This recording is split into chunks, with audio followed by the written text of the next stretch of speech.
There was a time when the Premier League was chaos. Not the tactical chaos you see on a whiteboard, but the raw, unpredictable kind that made your heart race. Matches were end-to-end, stadiums were electric, and every game felt like it could explode into something unforgettable. But look around now. Something has changed. The passion is still there, the stars are brighter than ever, but the football, the game itself, feels different. More measured, more calculated, and for the first time in decades, some fans are starting to whisper what once seemed unthinkable. Is the Premier League becoming boring? But why? Why does the league that once gave us the most thrilling football now feel like it's running on autopilot? To understand that, we need to look deeper, beyond the scores, beyond the stars, into how the game itself has changed. Because the problem isn't just the players. It's the football being played. To understand what's happening, you have to start with the shift in philosophy. In the early 2000s, the Premier League was a place where attack was everything.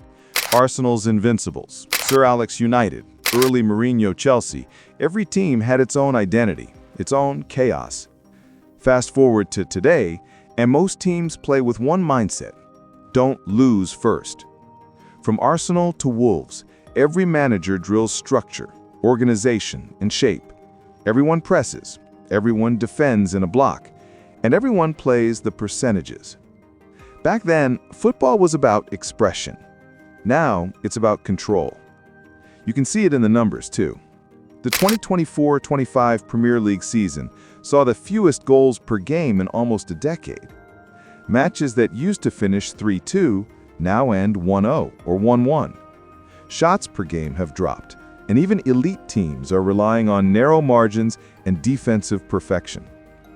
It's not that coaches have become dull.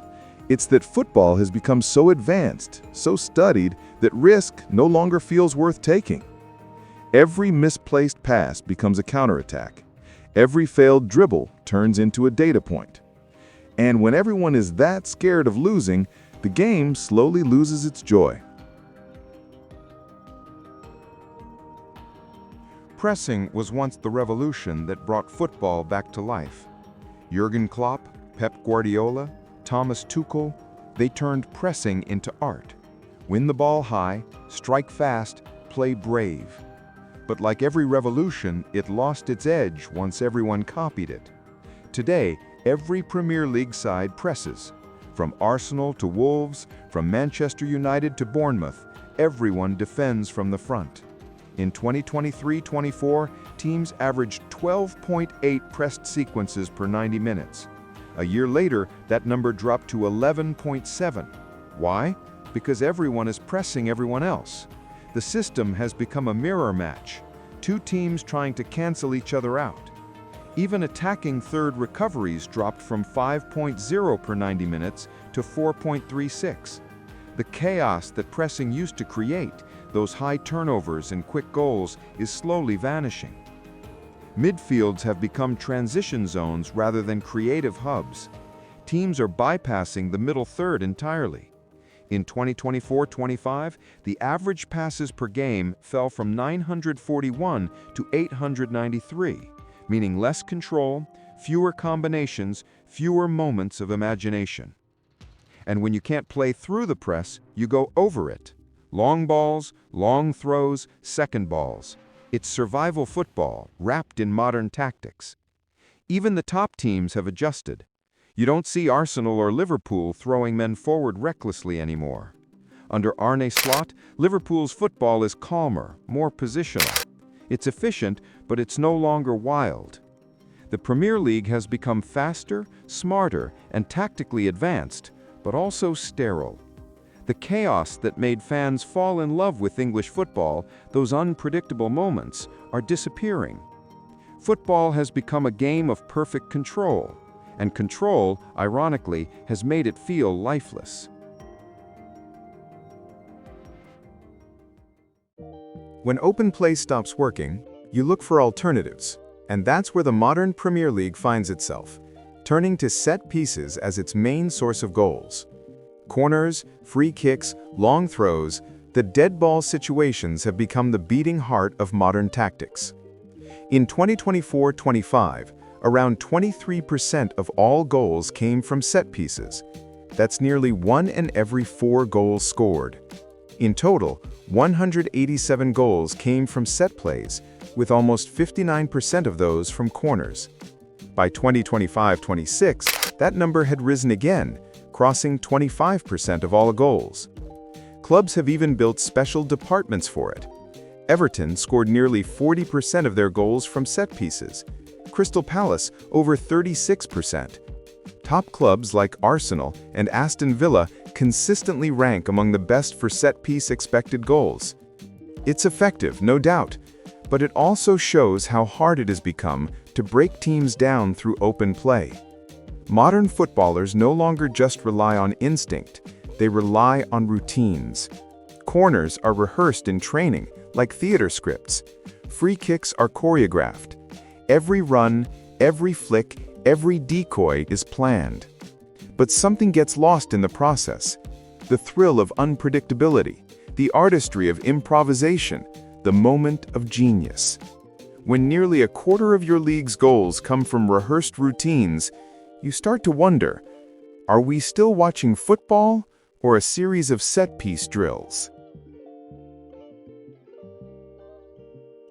And then there's the other side, the human side. Footballers today are running more than ever, but resting less than ever. Between domestic cups, European competitions, preseason tours, and international breaks, the modern player's calendar never stops.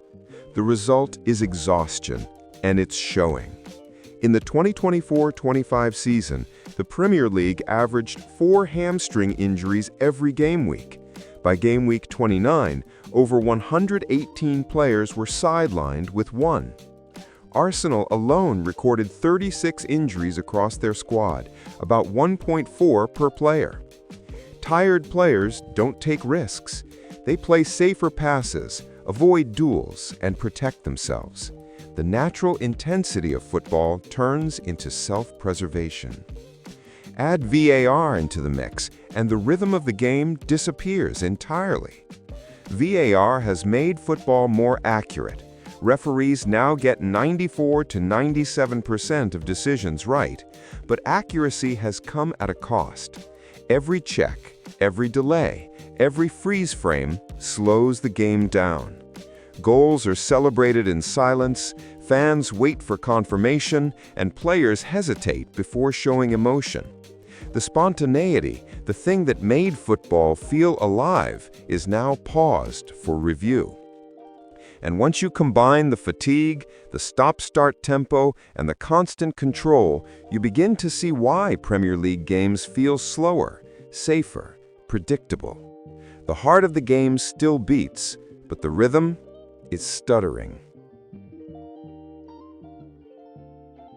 The Premier League is still the best league in the world. The money, the stars, the stadiums, everything is bigger than ever. But bigger doesn't always mean better. We've reached an era where football is more efficient than emotional. Every run is tracked, every mistake punished, every tactic data-driven. Coaches talk about control, not creativity. Players focus on positioning, not improvisation. But in trying to make football perfect, we might have made it predictable. Fans no longer watch for wild scorelines. They watch for tactical precision. And that's fine for purists, but football isn't supposed to be perfect. It's supposed to move you. Maybe the future isn't about pressing harder or defending deeper. Maybe it's about letting football breathe again, letting players express themselves without fearing the data sheet or the analyst review. Because the greatest moments in football history weren't planned. They were instinct, passion, chaos. And if the Premier League wants to stay the greatest show on earth, it needs to rediscover that spark. Because trophies win seasons, but chaos wins hearts.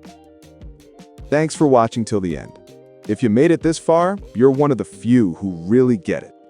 Please consider subscribing, leaving a like, and sharing this with someone who still believes football should be felt, not just analyzed. Until next time, peace.